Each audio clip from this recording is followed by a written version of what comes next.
they hello you. But it's a crazy week too. I know a lot of you are getting ready for a company, and a lot of you are getting ready to go away. So no, we're here for you. Oh, well, thank you. No, that's what I appreciate it. What? Well, I'll tell you just how to do it. It's a wonderful Christmas gift. I'll explain all about it. Hello, Linda. You're a good support. I didn't. Guess what I've been doing all weekend?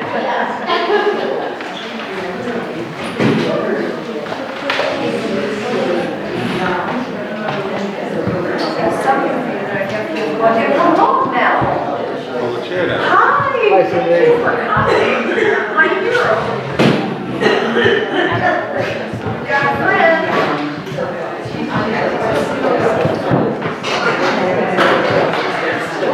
Sit here.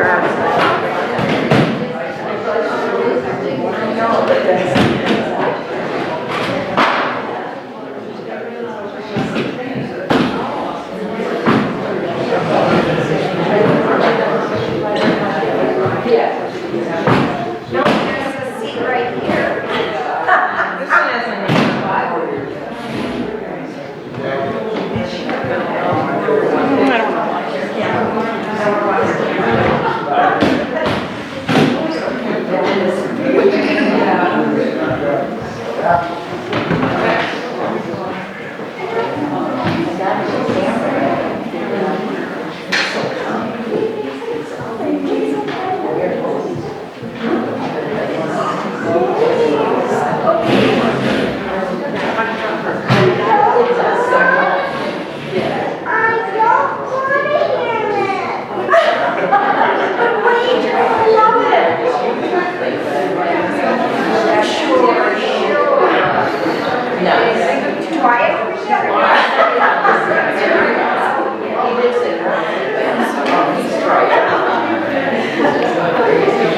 Thank you for joining us here at the Sherman Library today on this lucky day. It's a perfect day to be inside and learn about elephants. Today's presentation, Elephants Matter, is by Cynthia O'Connor. Cindy's worked as a photographer in radio sales. Cindy's always admired elephants, but her trip to Africa in 1988 when she visited the David Sheldrick Wildlife Trust Orphanage in Nairobi impacted her greatly, and she vowed to help save the elephants. She created Elephants Matter in 2013 and became a full-time elephant conservation advocate. Today, Cindy will share images from her trip to Africa and will discuss the illegal ivory trade and how it is impacting the elephant population. So without further ado, I give you Cindy O'Connor. Once again, to everybody, thank you so much for coming.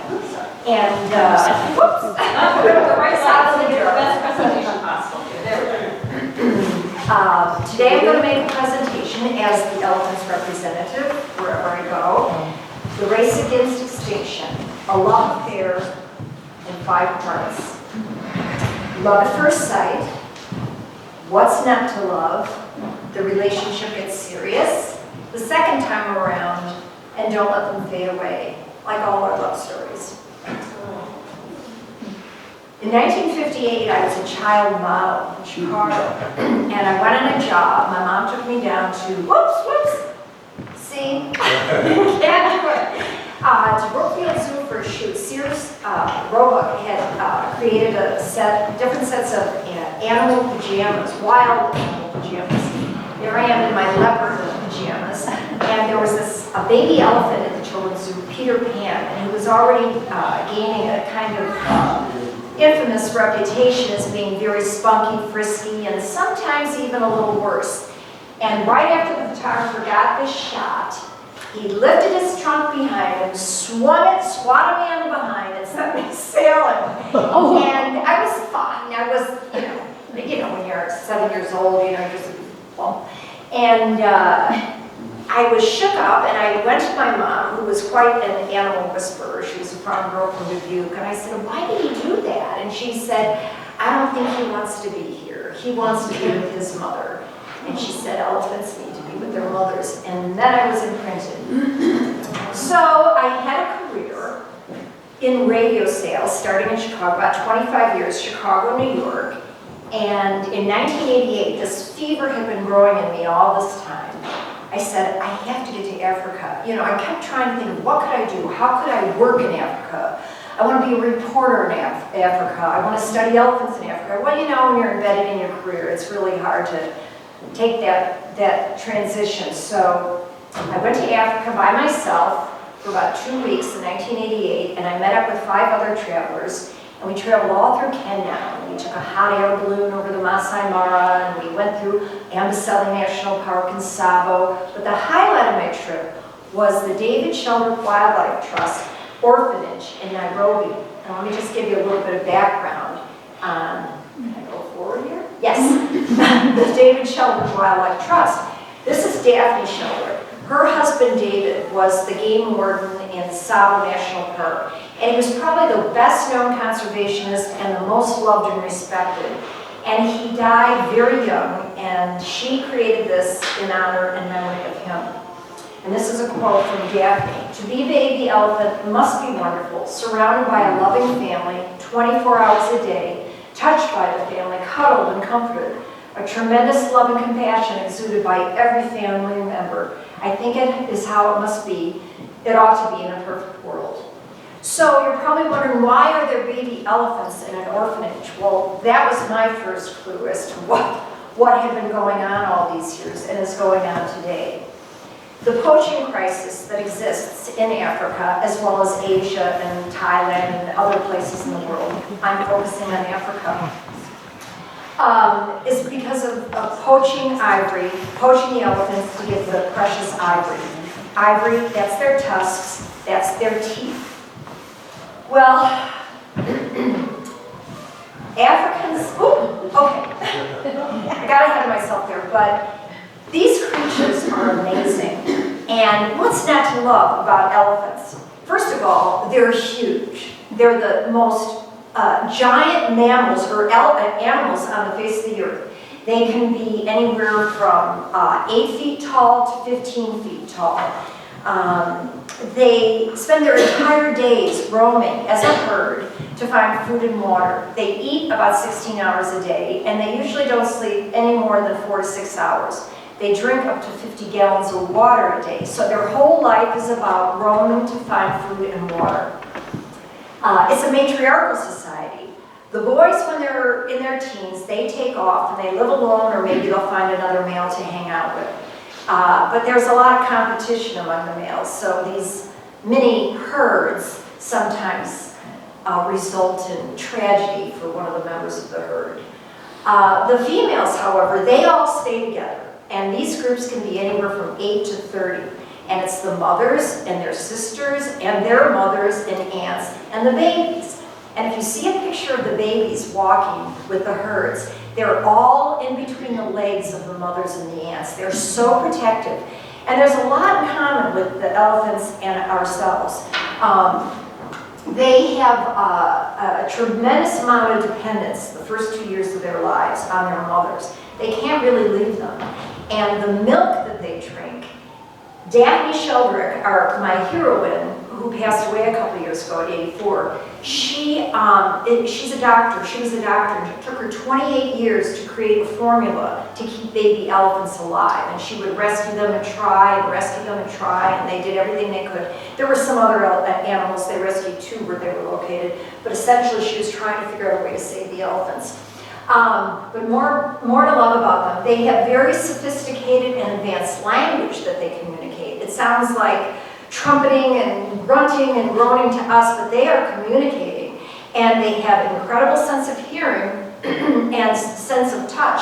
They can feel vibrations in the ground from over 50 miles away, and that's how they can sense when people are coming, when people are going, other elephants, other herds, the men are coming.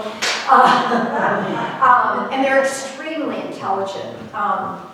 They as I was saying, this language they have, and they have a terrific sense of smell. They can smell water, which is a good thing. And elephants grieve. You've probably heard something about this, and it's really powerful. When they have a member in their herd that dies, they bury the carcass with bones and branches and anything they can find, dirt and dust. And they get very quiet. They mourn their dead. They stay for days around them. They come back and visit that site years later. It's so heartbreaking if they lose a baby. They try to wake the baby up, and they try to pick it up and carry it with them. It's so heartbreaking, the films I've seen about when there's the death of a child in a herd. It's really, really something. And of course, you've always heard about how well elephants remember. This is a picture I took of an elephant. If they are comfortable with you, they will approach you. They will allow you to approach them. And if they like what they sense, they smell you. That chinook was right in my face, and they rub it all over you.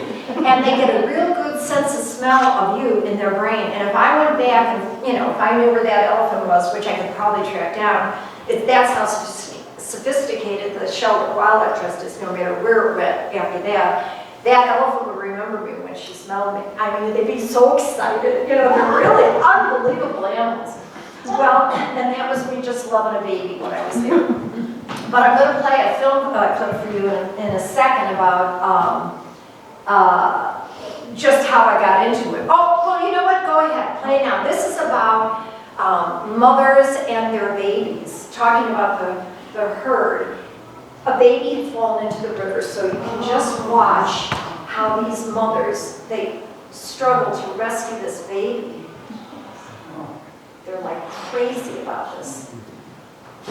So frantic. And you realize they just want to scoop it up.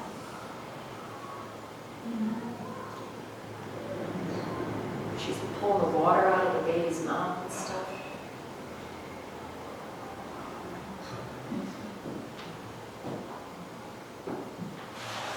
The little guy is so little.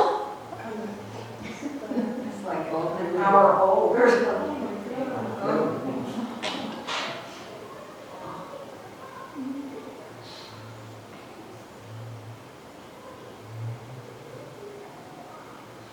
See the teenager over there? Yeah. That's a good mom.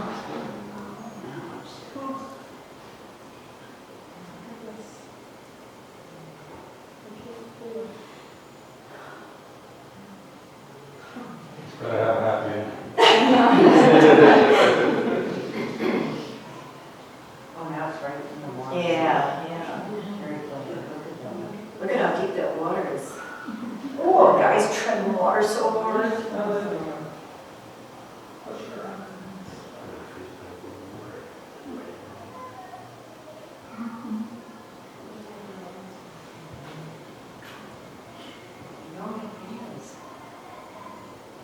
Yeah, you keep wanting to wish them hands.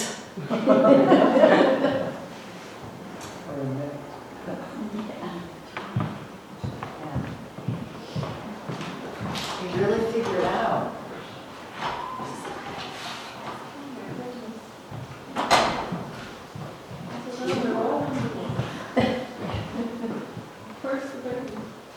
Come on, Susie, we're They're good enough, they're good enough.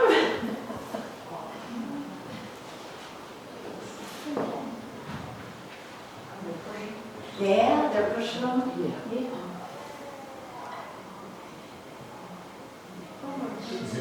Look at them all. Look together. It's a family affair. There they go.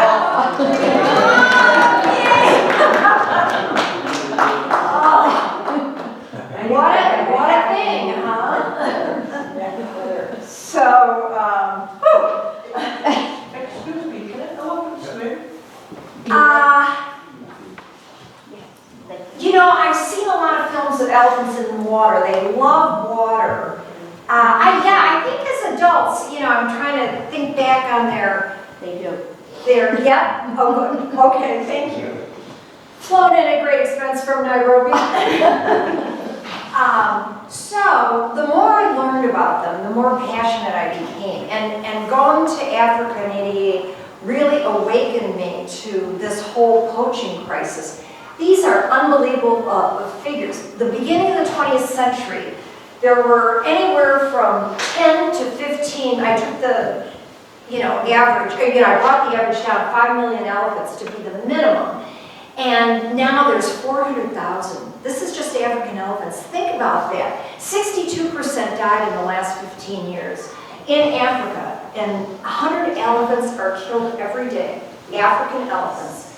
One every 15 minutes. I've spoken in groups and I've had somebody set off a buzzer every 15 minutes. As a matter of fact, in schools, I'll always ask for somebody to be a timekeeper, and at the end I'll say, that's how many elephants died while I was making this presentation. It's really startling and it's really heartbreaking. Why can't they do anything about it? Can't have more enforcement? You're about to find out. Oh, thank you, that question was planted. The illegal what? Yes, sir. I did.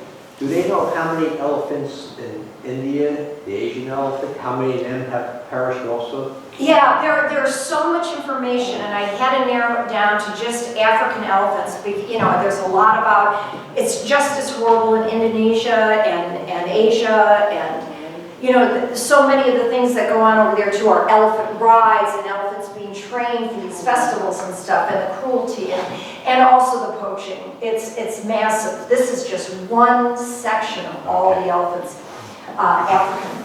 And this is, so much of this is Central Africa, Kenya, where I was. South Africa's got a story. It's so pervasive. The illegal ivory trade, the #1 importer of illegal ivory in the world has been China, with the United States right there at #2, very close behind them, believe it or not. And in China, it's a part of the culture, and it has been forever, for thousands of years, ivory. And it was something that only the very, very wealthy could ever afford. And the Vatican. Well, we won't go there now. But the carvings were treasured, and so, for the elite. And then all of a sudden, you look over the 20th century and the emerging middle class in China. And so many of these people thought, aha, I can own ivory too. And most people never even made the connection, like piano keys. Never occurred to anybody that the piano keys were all dead elephants. Piano. Pardon me? You cannot sell a piano. Oh, I know. I did work with state, Steinway. Yeah. Yeah. There were so many aspects to things I did that I would just love to share, but my book will be published in about 20 years. Hopefully it's all gone by then. But so the illegal importing and the status symbol in China and just the money behind it. But one of the biggest reasons, or the biggest businesses affiliated, not just the carvings for the elite, is the terrorism. I don't know if you remember in 2014, I had a film and I decided not to show it, but I wanted to make a personal note. Kathleen Bigelow was the first woman to win the Academy Award for directing. Yeah. Down Under, or 40 Down, Dirty Down, 40, a couple of those war movies. She did a 3-minute film. It was all animated. I was going to play it, but I think you have to decide that you want to see it because it's startling. And one of the things it demonstrates on there is the Westgate Mall in Nairobi that was blown up by Al-Shabaab in 2014. They came in and they gunned down so many people. And that was all money funded by illegal ivory. The Boko Haram and Al-Shabaab, which is an affiliate of Al-Qaeda, and the Lord's Resistance Army. They were the ones that kidnapped all those girls in the school in Nairobi. And this stuff is going on all the time, and they're all funded by illegal ivory money. So when they talk about the poachers, let me just give you this little interesting fact too. As a matter of fact, there's a movie coming out that I will see, but I'm already not happy about it, and it's trying to draw a similarity. I think the name of the movie is From Lambs to Lions, and it's talking about these people that are poaching are the same people that are living in these adverse poverty conditions. Some of them go to poaching, some of them go to become rangers to prevent. So they're hunting the elephants and they're hunting the poachers. Now this is a small percentage of where this money goes. Granted, in these severe poverty areas, a poacher can earn maybe $250 for a tusk, which is a fortune. But that same tusk, by the time it gets through the black market, is worth $2,000. And that's even before it's been carved and cut up and made into trinkets and chess pieces. So it's a huge business. So the tusk, oh, and here, the Al-Qaeda, 200,000 to 600,000 a month is what these guys make off of illegal ivory. That's why they can't stop it. And the corruption in these African governments is, they're so right. They confiscate a whole collection of illegal ivory tusks, and they literally sell them out the back door to a different group. It's unbelievable, the stories. It's so upsetting. And the laws have changed too. I mean, we started out about 3 years ago with no trophies, and you've heard so many stories of the big Cecil and the lion and all those things that happened. Yeah. They've reversed all those protections against bringing trophies very quietly. You know, that was reversed about a year and a half ago, so people can bring their trophies in. They can bring their elephant tails in, etc. So, this is the film that if you want to watch, I mean, if you want to stay, I can even play it for you, but The Last Days of Ivory, the film by Catherine Bigelow, it's very, very powerful, and it tells you that whole story. But this is a great film to watch. Brian Christie, who's one of the big heroes, he's with National Geographic, but he's probably one of the most foremost conservationists in the country, and he did the most dangerous thing to track the ivory. He created decoy ivory tusks, and they had to be done so perfectly. They had to make sure that the weight, the feel, the smell, everything, because these guys don't mess around. And he planted GPS signals inside of them to track where they went. So take it away. Look into the world of illegal poaching, a very inside look, because investigators have come up with an ingenious way to infiltrate the black market. I have it. This is not real ivory. There's synthetics. When you have Chief Williams calling me personally, It may look like investigative reporter Brian Christie is trying to smuggle illegal ivory through Tanzania airport security. and it smells like dust. These elephant tusks are fakes, decoys in a new National Geographic documentary, Explorer, Warlords of Ivory, tracking where the ivory goes after an elephant's killed. Brian's eventually released and headed to Central Africa to plant GPS-enabled devices into the illegal ivory trade. It's hand-painted. These cracks is exactly what an elephant tusk looks like. It has the sound that ivory has. The balance of this is perfect. Each year, roughly 30,000 African elephants are killed by poachers who sell their precious tusks for big profits on the black market. It's just such a waste. We could hear them just open. You can see it's Crazy. It's crazy. Brian makes his way to an undisclosed location in Central Africa to drop the decoys. Let's go. And then, the satellites get a ping. What direction? Most illegal ivory ends up in China, but this bounty is headed somewhere unexpected, directly into territory known for violent rebel fighters, known as the Lord's Resistance Army. Instead of east, they went north. And that's the most violent path Africa can take in Africa. The LRA is led by Joseph Kony, the Ugandan warlord accused of kidnapping children and turning them into soldiers and sex slaves. Those decoy tusks last detected in the city south of Sudan's capital, Khartoum. I even know the house where the tusks last communicated. If the batteries are still alive, they'll send another ping when they move again. But for now, their trail's gone cold. The investigation continues, with even more Trojan tusks being prepared. Well, I'm not done. The problem's not solved. Explorer, Warlords of Ivory premieres this Sunday. So if you want to see the full film, definitely that's profoundly settling and unsettling. I mean, you know, you see exactly what's happening. So, okay, so, you know, I started learning and studying and all this after my safari in 1988. In 2013, I pretty much retired from the radio business. It had served me well. I think I served it pretty well too. And I thought, what can I do with me, my salesmanship, my ability, you know, my lack of fear, my big mouth to do now instead of selling radio time? And I decided, I'll save the elephants, or maybe one.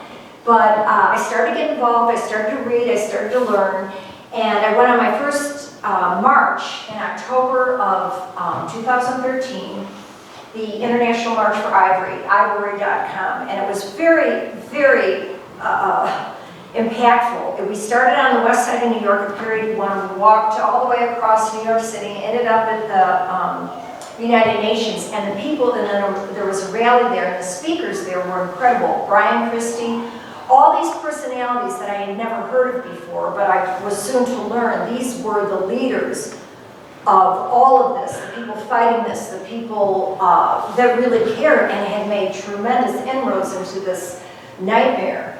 And I got very involved from that, and the good fortune coming, that was October of 13, and in January of 2014, the New York State Assembly met. They had formed a special committee to investigate illegal ivory, and they were going to have a hearing on whether or not there should be a law against illegal ivory. New York and New Jersey share the same port, and that's where so much of it comes in. A lot of it comes in at the West Coast too, but this was huge. And as I mentioned earlier, the second largest importer of illegal ivory was the United States, and this is the bulk of it came right in here.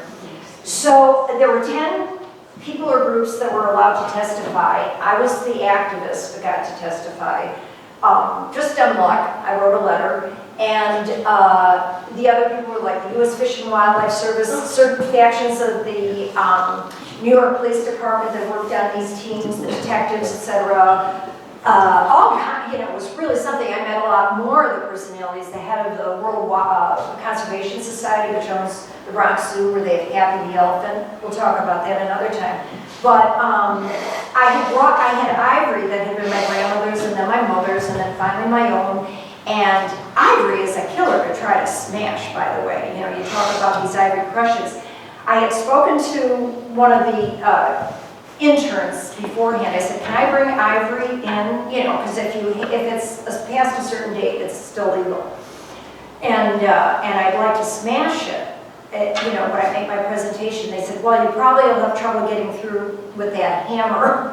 So I smashed it beforehand, and I brought it in, and at the end of my testimony, I approached the bench, and I said, I'd like to show you my only exhibit for this. And I emptied out of a little black velvet pouch the earrings that I had smashed.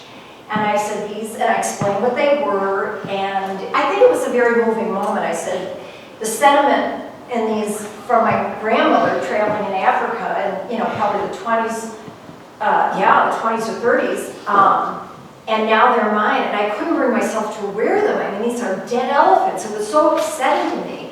And I said, so I wanted to smash them and maybe send them back to Africa where they could be buried, where they came from, which I couldn't do because you can't import it, you can't send it out either. But anyway, the good news was that was January of 2014. The law was signed the bill was signed into law on October 12th, World Elephant Day of that same year in New York and New Jersey, and it changed a tremendous amount. And you've probably been aware of some of these big ivory busts. There was a huge one, I think just a year ago, one of the huge Metropolitan, it was called, antique store on 57th Street. They had tons of illegal ivory. And it was some college intern that was going in there to report that uncovered the whole thing. So it's still going on. You know, they just hide it. They put these tusks like in coffee containers and ship them. And so the containers that have the weight of all the coffee and the tusks and the smell and all that. And they keep trying to get more sophisticated testing going, because if they find ivory, if you can prove it's from before a certain date, you're okay. But if they want to test the ivory, they have to destroy the ivory. So they've been working on this, different ways to do it. So that was big news. And then I got so passionate about this, I know you can't believe that I decided, as I had said that day, I had a whole list of things that I wanted to accomplish when I spoke to the assembly. And one of them was to have an ivory crush. So not just me, but everybody could bring their ivory and give it up to be crushed, and we could get the confiscated ivory and crush it.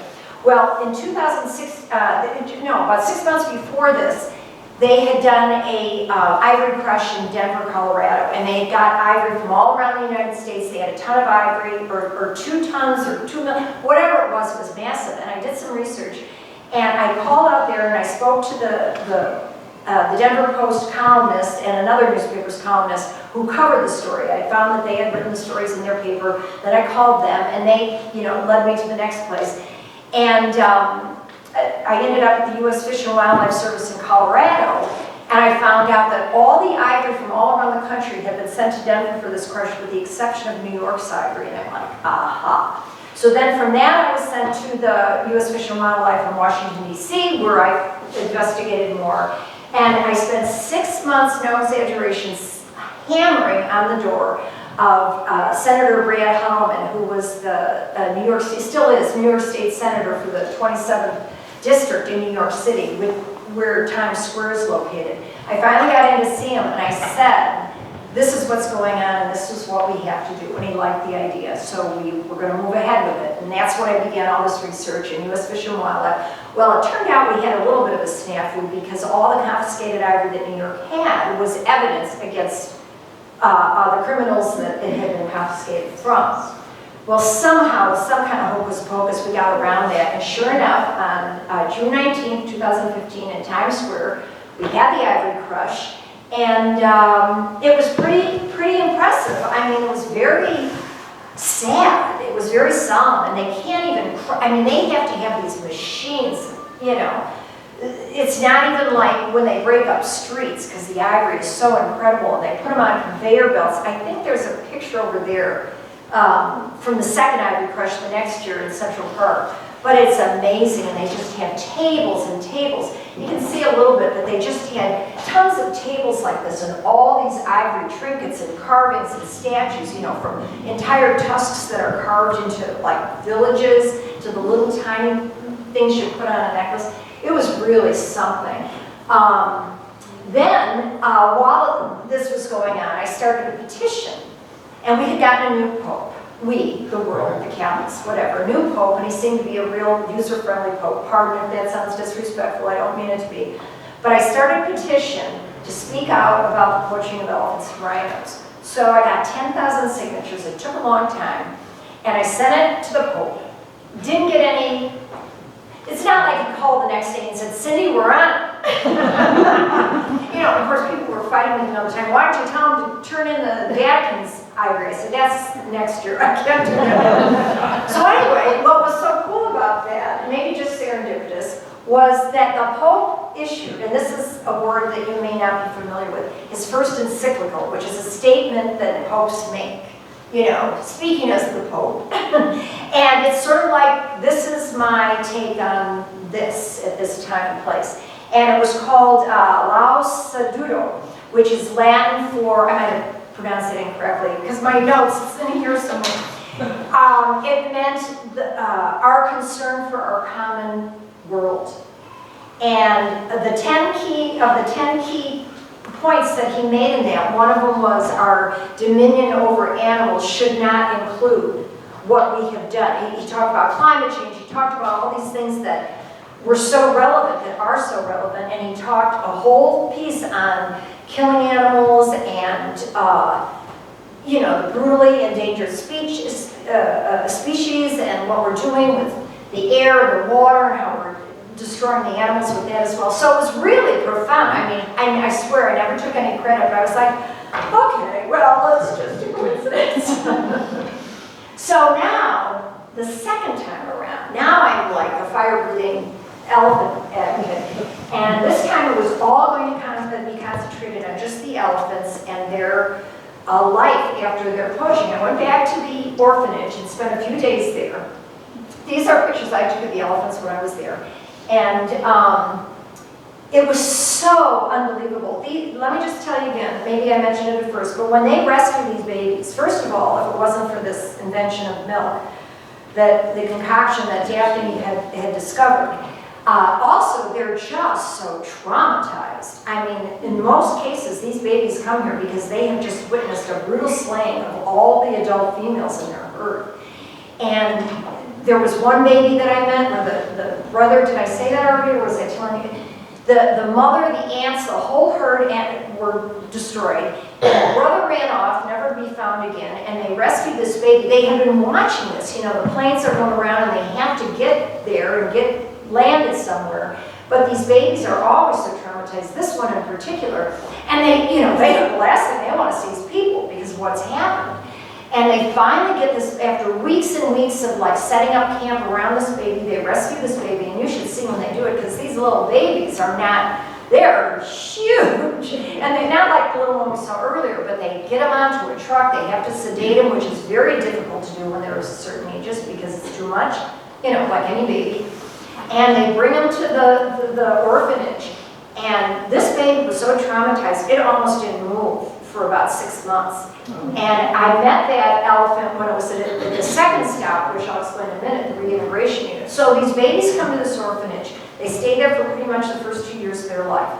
Each one has its own little stable, and they have a keeper that's assigned to them 24/7. These people are angels on earth. They are so devoted, and they have these little blankets that are made for the elephants because they get cold at night.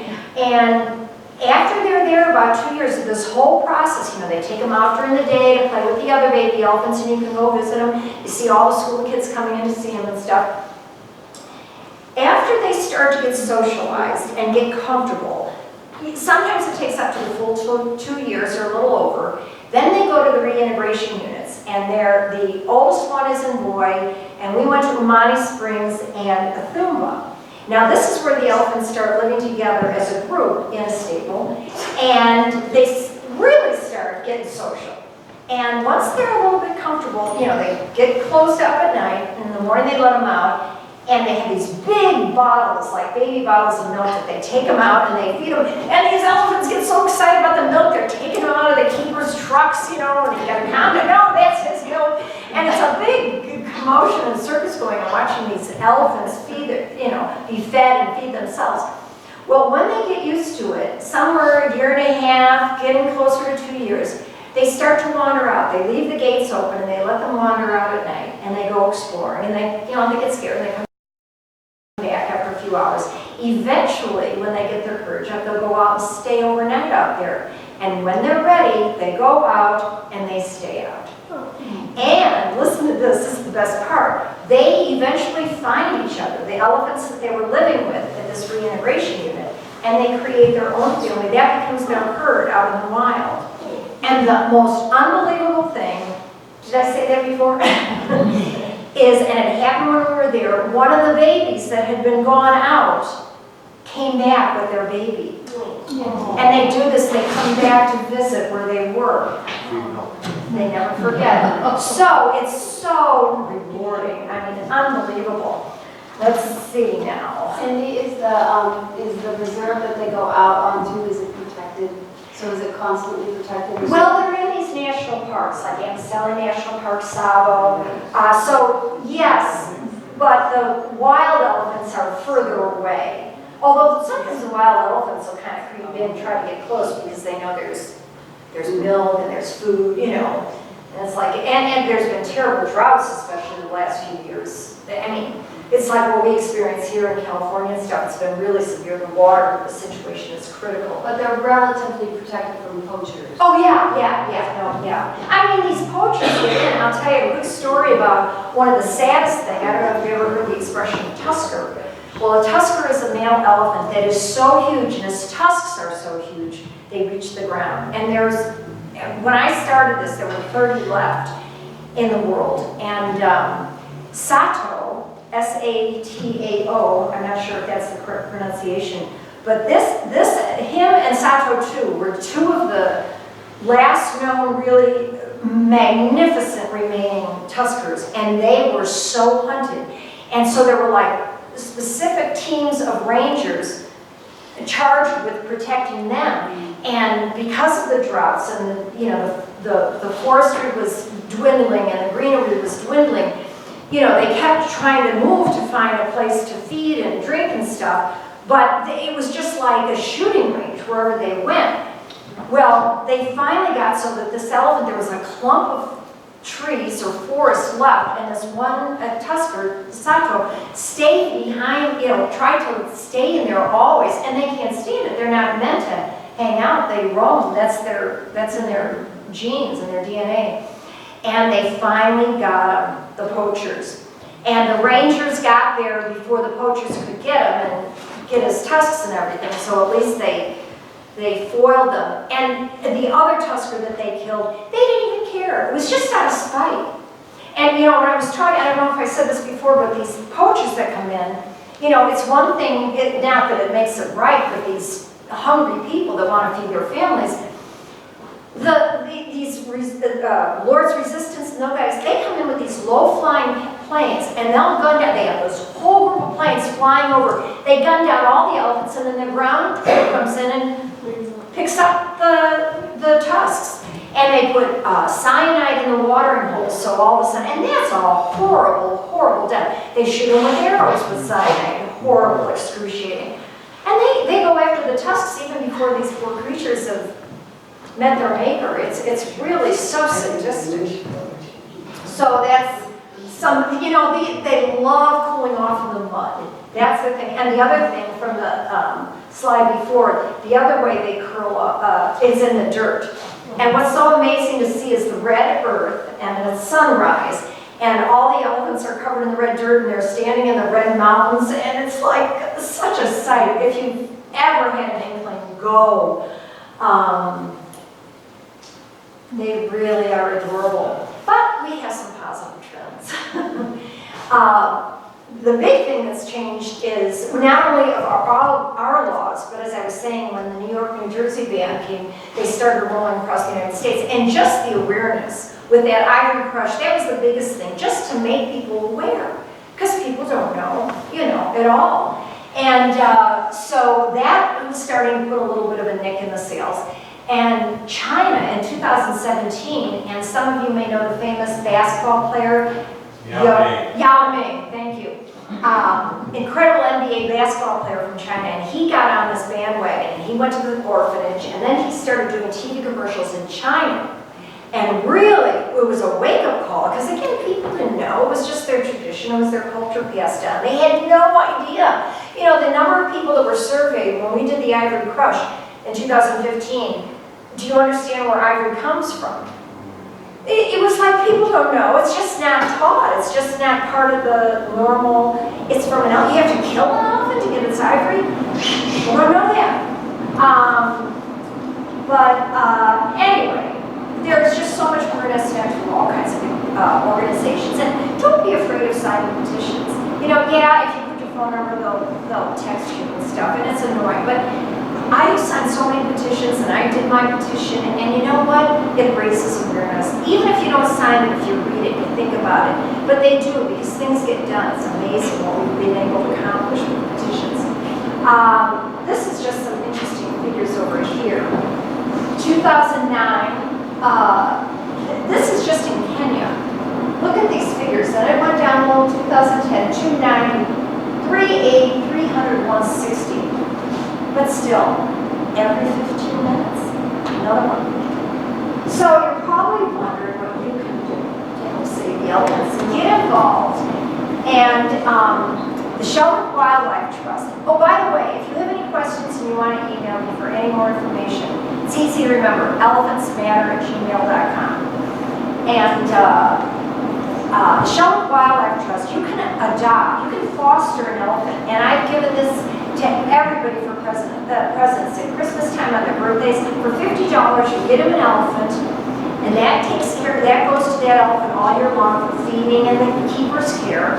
And you get a monthly report from the keepers. It comes out of all the baby elephants, and they fill you in on what they're all doing and how they're acting. You really develop a relationship. If you want, you can foster them again the next year. When Emily was little, I fostered an elephant, Emily, and now Emily is long gone, and her next generation. So it's really fun, and you can do it with your kids and read about it and get you know, it's just a wonderful thing to get you involved and get somebody else involved. The donations, and this isn't a leave behind that I have, right? No. Oh, all right, well, but the big ones, these are the key ones, and maybe Ashley will let me put a little addendum in an upcoming newsletter about these organizations. But the Amicelli Trust for Elephants, I just want to tell you something real quick about that. When I went in 1988, when I got back, I bought a book called Elephant Memories, which is over there, and this woman named Cynthia Moss had decided to go over there and study the elephants. And she stayed with one family for 10 years, I think. Well now, and she was just starting that when I went, and now, after 20 years, she runs the Amazon Trust for Elephants, and she's one of the biggest people in the elephant conservation in the world. But it's a wonderful book and a wonderful organization. Big Life, it's all about elephants, Born Free, and AWF, African Wildlife Foundation, but my heart belongs to the Shelburne Orphanage, as you can imagine. But teach your children, that's so important, and encourage their teachers to teach them and to make them aware. They're all, in the curriculum, they all have recycling and, don't litter and the clean air, clean water, plastic. They're all big topics now for kids. Kids are, I've spoken to school groups, and kids are so ahead of us on this. They know all about it, like, oh God, the elephants are going to be extinct. Because it really would be such a tragedy if any of you or your children, that their grandchildren would never be able to see a real elephant in the world, and it's headed that way. It's, for all the good that's being done, there's got to be a lot more good done, and soon. So keep them in your hearts and your mind, and bring them up and talk about them, and they'll thank you for it. Film, right? One last, Oh, yes, the best film of all. Okay. just a prompter. I don't click anything, right? What? Tell them about the short clip you're about to play. Oh, the short clip I'm about. Right. This is a story I was telling you about. How great their memory is. There is a man, his name is Lawrence Anthony, and his book is over here too. I suggested reading over here on the table, you might want to make note of. But Lawrence Anthony was the most respected conservationist in Africa, and he was a veterinarian. And there was a herd of wild elephants that were absolutely out of control, and everybody had tried to do something. I mean, these elephants would tear through electric fences, chewing them up and getting 10,000 volts. They didn't care, they plowed through. And they were nasty guys. It was a nasty group. So anyway, this is a story about Lawrence Anthony, and let it rip. Okay. Thank you. My best friend.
And there are so many more.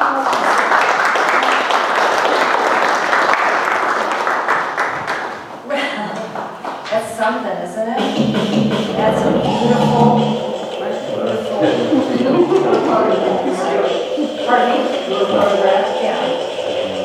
And this photograph here of the two orphans snuggling together at the orphanage, this is a donation to the Sherman Library, and it's going to be raffled off at the holiday party. So, and something I didn't think about at the time coming. But also, there's just yes. Go ahead. Questions.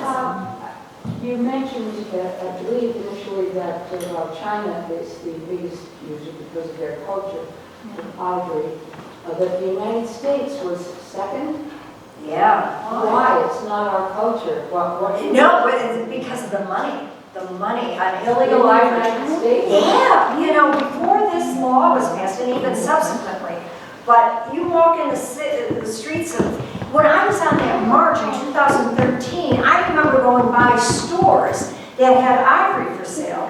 It was a huge money. People that have the money.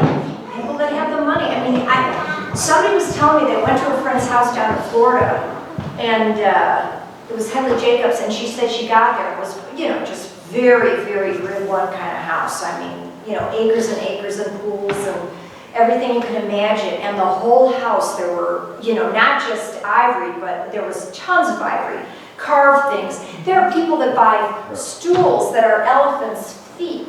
There, I mean, it's... That goes back. That goes back to the 20s and 30s. Yeah, but these are contemporaries before the law was passed. This woman with this showcase of a house, and it's not unusual. I mean, now there is increased awareness, but if people can prove that they got their ivory from, I think prior to 1970 it was imported, they're okay. But ivory was always a huge, if you ever went anywhere, if you ever saw ivory in a jewelry store, the cost was huge. Is there still... I'm talking about... produced recently, as of after? Yeah, it's still going on massively, and it's black market. The story I was telling you about, sometime, I'm sure if it was any longer than a calendar year, it's not much longer, but that huge antique store in Manhattan that got busted for hundreds of thousands of illegal ivory. And you could, if you wanted to, you could probably buy ivory in New York City right now. You know, if you're cagey about it, finding it, I mean, you'd run a risk, but it's there, it's still there. Yes, sir. You showed a graph of the number of elephants that were killed in Kenya over a period of time. Do they have also statistics from the other nations in Africa? Oh, yeah. And you know, it's funny how the laws change every day. I mean, I probably get 5 or 6 emails a day that have to do with elephants. I just put Hulu alert for elephants. So I get stuff from all over the world, and I kind of focus on the African elephants. But I mean, all